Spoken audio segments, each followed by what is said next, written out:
بولو ہے اب کل ہی غیر مسلم آ کے جرجی صاحب آپ کہتے خدا ہے تو مجھے ایڈریس دو، پتہ بتاؤ کہاں ہے اللہ، میں ملنا چاہتا ہوں، بتاؤ اللہ، اب آپ بھی پتہ نہیں فرشتے ہیں یا نہیں ہے ہاں؟ سرکار کی حدیث ہے نا، ہمارا ایمان ہے نا کہ ہر مومن کے گھر میں رحمت کے فرشتے ہوتے ہیں، وہی گھر میں رحمت کے فرشتے نہیں ہوتے جس گھر میں جاندار کی تصویر ہو یا کتا ہو۔ جی جی شب قدر میں فرشتے آسمان سے نازل ہوتے ہیں، ہزاروں کروڑوں لاکھوں اربوں نہیں جانے کتنی تعداد ہوتی ہے۔ قرآن سورہ قدر میں فرماتا ہے تنزل الملائکہ، یہ وہ مبارک رات ہے کہ فرشتے نازل ہوتے ہیں، اس رات میں مومنوں سے ملتے، مصافحہ کرتے ہیں اور کہتے ہیں سلامتی ہو تم پر۔ تو فرشتے مصافحہ بھی کرتے ہیں۔ آج تک شب قدر میں کوئی فرشتہ دکھا آپ کو مصافحہ کرتے ہوئے؟ آسمان سے نازل ہوتے ہوئے دکھا؟ قرآن تو کہہ رہا ہے، تو مسلمان عقیدہ رکھے گا، وہ کہے گا قرآن حق ہے، فرشتے نازل ہوتے ہیں، لیکن ہماری نگاہیں نہیں کہ دیکھ سکے، آقا زندہ ہے، ہماری نگاہیں دیکھ نہیں سکتی۔ حالت کیسے ہے؟ تو زندہ ہے مولا، تو زندہ ہے مولا، میری چشم عالم کے چھپ جانے والی۔ سبحان نعرہ تکبیر، نعرہ رسالت، مشرق اعلیٰ حضرت۔ تو ہمارا نہ دیکھنا نہ ہونے کی دلیل نہیں ہے۔ جب بینائی میں کمزوری ہوتی ہے تو نظر نہیں آتے، مگر عشق بڑھتا ہے، محبت بڑھتی ہے، آقا سے قرب بڑھتا ہے، آقا کی عنایتیں ہوتی ہیں، تو پھر حالت کیا ہوتی ہے دیکھنے والوں کی؟ آنکھ والے تیری جوبن کا تماشا دیکھے، آنکھ والے تیری جوبن کا تماشا دیکھے، دل جائے کور کو کیا نظر آئے، کیا خیال ہے؟ اور پھر مفتی اعظم کی جب کیفیت یہ ہوتی ہے تو کہتے ہیں سرکار کے جلووں سے روشن ہے دلے نور، سرکار کے جلووں سے روشن ہے دلے نوری، تا حشر ہے روشن نوری کا یہ کاشانہ۔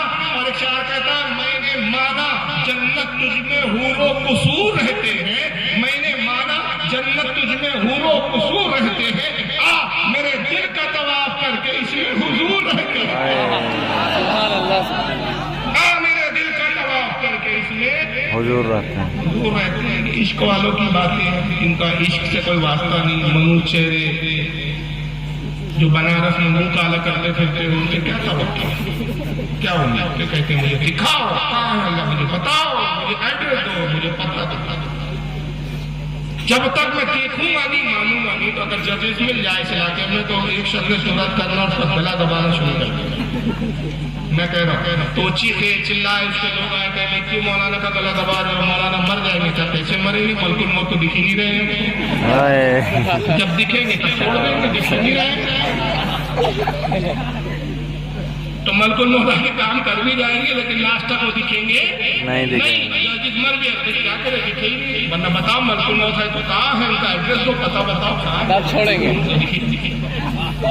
تو نہ دکھنا نہ ہونے کی دلیل نہیں ہوتا، مگر ان کی ضد کس بات کی ہے کہ دیکھو تم کتنے ہی اچھے القاب سے نبی کو اجبن میں کہو کہ حیات ہے، پردہ کر گئے، ہماری نگاہوں سے اجھل ہو گئے، ہمیں نظر نہیں آ رہی۔ حقیقت تو یہ ہے تم کتنے ہی اچھے القاب سے پکارو، تم کتنے ہی اچھے القاب دے دو، پردہ کر گئے، نگاہوں سے اجل ہو گئے، ہمیں نظر نہیں آ رہے، مگر حقیقت تو یہ ہے کہ محمد صلی اللہ علیہ وسلم اس دنیا میں موجود نہیں ہے۔ اگر اس دنیا میں موجود ہے تو مجھے ایڈریس بتاؤ، پتہ۔ تو جدی صاحب کو حقیقت ماننے کا اور حقیقت منوانے کا بڑا شوق ہے، تو ایک حقیقت قرآن کی روشنی میں جدی صاحب کو واہ واہ کیا بات ہے۔ انسان کی اوقات، انسان کی ابتدا، انسان کی بنیاد کا ذکر قرآن یوں کرتا ہے، پارہ نمبر 14 سورہ نحل آیت نمبر 4، قرآن سے اپورٹ کر رہا ہوں، اللہ فرماتا ہے خلق الانسان من نطفۃ فاذا هو خصیم مبین، اور اے انسان ہم نے تجھے گندے پانی سے پیدا کیا، ایک گندے نطفے سے پیدا کیا، تبھی تو تیری فطرت میں جھگڑالو ہے۔ انسان جھگڑالو کیوں ہے؟ کیونکہ تیری تخلیق ہی گندے پانی سے ہوئی، گندا نطفہ، اس کو نطفہ ہی بولتے ہیں نا اپنے ابھی۔ قرآن نے بھی کیا کہا؟ من نطفتی، نطفہ گندا پانی، مرد کی شرمگاہ سے خارج ہوا، عورت کے رحم میں داخل ہوا، بچہ قرار پایا، بچے کی بنیاد، انسان کی بنیاد ایک گندا پانی، ایسا ناپاک پانی، ایسا گندا پانی کپڑوں پہ لگ جائے، کپڑے ناپاک ہو جائے، جسم سے خارج ہو جائے، غسل فرض ہو۔ یہ اوقات انسان کی. تو جرجس صاحب بھی کس چیز سے پیدا ہوئے؟ گندا ارے یار ڈر کیوں رہے ہو؟ حقیقت قرآن نے بولا ہے نا میں بھی اسی سے پیدا ہوا, آپ بھی اسی سے پیدا ہوئے, سبھی نطفے سے پیدا ہوئے. حقیقت تو ہماری کیا ہے؟ گندا ارے پانی. بولو ہماری حقیقت کیا ہے؟ گندا پانی, نطفہ. جرجس بھی تو آسمان سے ٹپکا نہیں ہے, جرجس بھی گندا نطفہ ہے, گندا پانی ہے, اور حقیقت یہی ہے. تو جب وہ کل جلسے میں آئے تو الاؤنسر سے کہنا, اعلان کرے ان کے الاؤنسر سے, حضرت آ رہے نہیں کہنا حضرات راستہ دے, گندا پانی گندا نطفہ چلا آ رہا ہے. اب آپ کے سامنے گندا پانی گندا نطفہ تقریر فرمائیں گے. پھر ان کی جماعت جو اعتراض کرے گی یہ کیا اللہ بولے جا جناب اتنے بڑے عالم کو ایسے مخاطب کر رہے, تو پھر آپ کے وہی نہ بولے جے میں جواب دے دینا بھائی ان کو حضرت کہو, مولانا کہو, حضور کہو, کعبہ کہو, قبلہ کہو, مدد اللہ علی کہو, دامت برکات ملالیہ کہو, حفظ اللہ کہو, کچھ بھی کہو, حقیقت تو یہ ہے تو گندا ہی نکلا. حقیقت جو حقیقت تم اپنے لیے قبول نہیں کرتے, من سے شرم نہیں آتی. دلیل بڑھیا دلا ہے, مثال خطرناک دے دے. اور سب سے بڑا بے شرم وہ ہوتا ہے جو ایسے منصوں کے بارے میں بھی نظریہ رکھتا ہے, یہ بھی ٹھیک وہ بھی ٹھیک, بیچ کا راستہ. یاد رکھو بیچ والا نہ مرد ہوتا ہے نہ عورت. کیا بات ہے. شاعر کہتا ہے کہ دو رنگی چھوڑ دے یک رنگی, دو رنگی چھوڑ دے یک رنگی ہو جائے, یا سراسر سنگ یا سراسر موم, ادھر بھی ادھر بھی ادھر بھی یہ نہیں چلتا. لیکن آئیے حدیث پاک کیا ہے, میں حدیث سے اس کا جواب دے رہا ہوں, اس کے بعد بات ہم آگے بڑھائیں گے انشاءاللہ.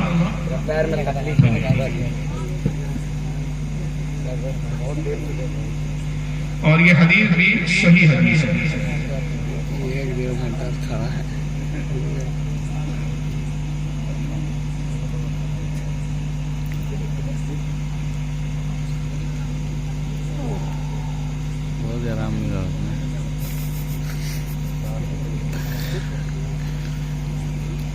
یہ سنن ابن ماجہ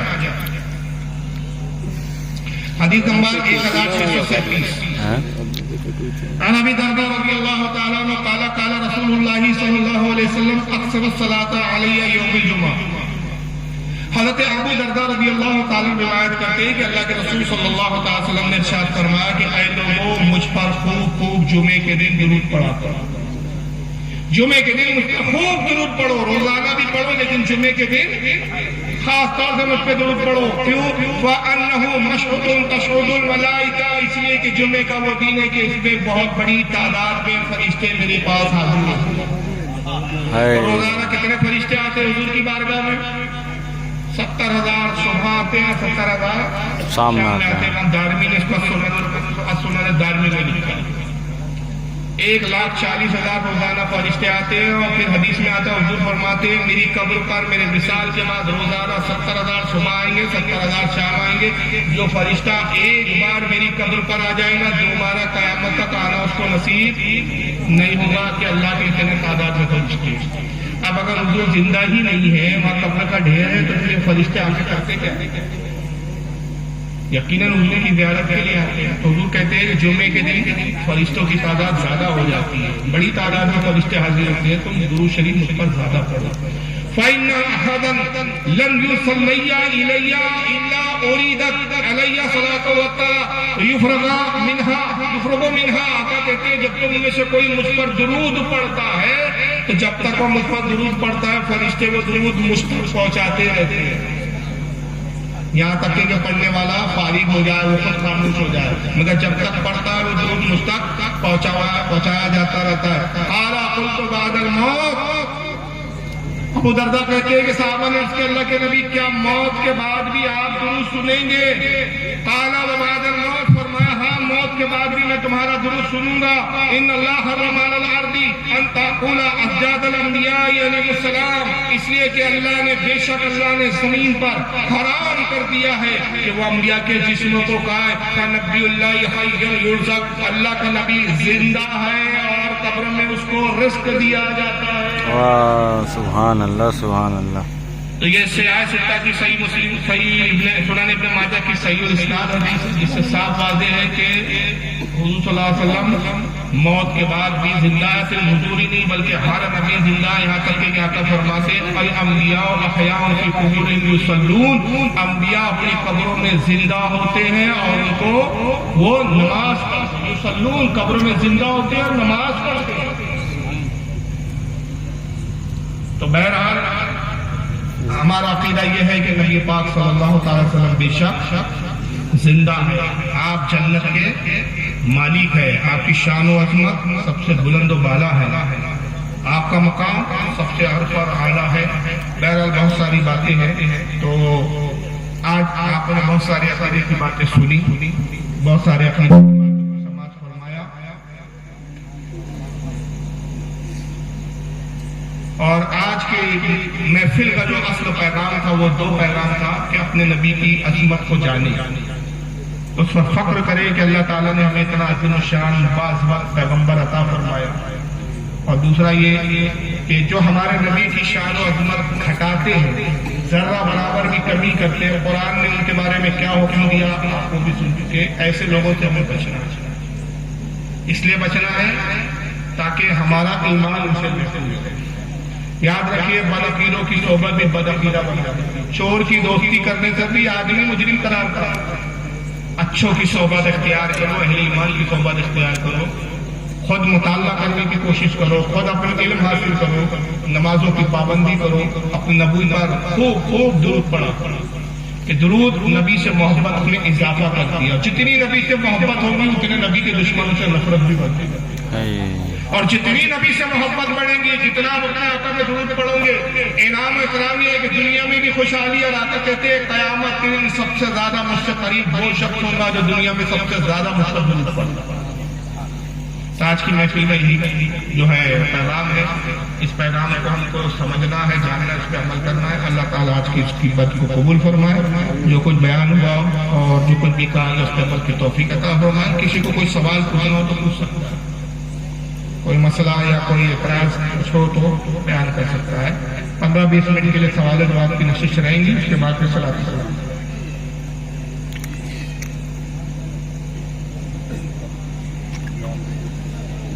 بھائی کسی کو پوچھنا ہے تو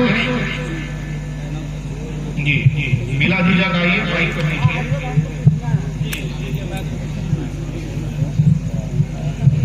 السلام علیکم ورحمۃ اللہ تعالیٰ وبرکاتہ۔